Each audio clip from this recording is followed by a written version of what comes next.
જૂનાગઢ જિલ્લાના કેશોદ તાલુકાના અંબાવાડી વિસ્તારમાં આવેલ દીનદયાળ ઉપાધ્યાય પબ્લિક ગાર્ડન વર્ષો પહેલા બગીચાની જગ્યા જાહેર જનતાના ઉપયોગ માટે દાનમાં આપવામાં આવી હતી અને જે તે સમયે બગીચાનું નિર્માણ થયેલ હતું તેને દીનદયાળ ઉપાધ્યાય પબ્લિક ગાર્ડન એવું નામકરણ કરવામાં આવ્યું હતું, પરંતુ ઘણા સમયથી આ બગીચામાં જાહેર જનતા માટે કોઈ જાતની સગવડતાઓ ન હતી, જેને લઈને માત્ર મોર્નિંગ વોક માટે જ તેનો ઉપયોગ થતો હતો. પરંતુ હાલમાં નગરપાલિકા પ્રમુખ મેહુલભાઈ ગોંડલિયાની સીધી દેખરેખ નીચેની રિનોવેશન ચાલી રહ્યું છે.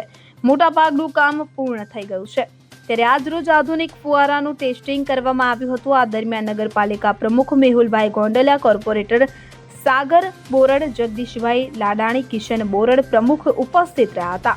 3 કરોડ 36 લાખને ખર્ચે બનાવેલ બગીચો મોટા શહેરોમાં હોય તેવી આધુનિક સગવડતાઓ જાહેર જનતાને મળી રહે તે માટે આધુનિક લાઇટિંગવાળા ફુવારાઓ, સ્કેટિંગ રિંગ, આધુનિક કેન્ટીન, બાળકો માટે જુદા જુદા પ્રકારની રાઇડ્સ, લોકો બેસી શકે તે માટે સરસ મજાની લોન, આઉટડોર જીમ તેમજ ઇન્ડોર જીમ, સિંહ, હાથી, હરણ વગેરેના સ્ટેચ્યુ પણ મૂકવામાં આવ્યા છે હોવાનું જણાવવામાં આવ્યું હતું. આ ઉપરાંત અન્ય સગવડતા નાગરિકોને મળી રહે તે માટે આ બગીચો જાહેર જનતા માટે ટૂંક સમયમાં લોકાર્પણ કરવામાં આવશે હોવાનું પણ જણાવ્યું. મેહુલ ગોંડલિયા, નગરપાલિકા પ્રમુખ, કેશોદ.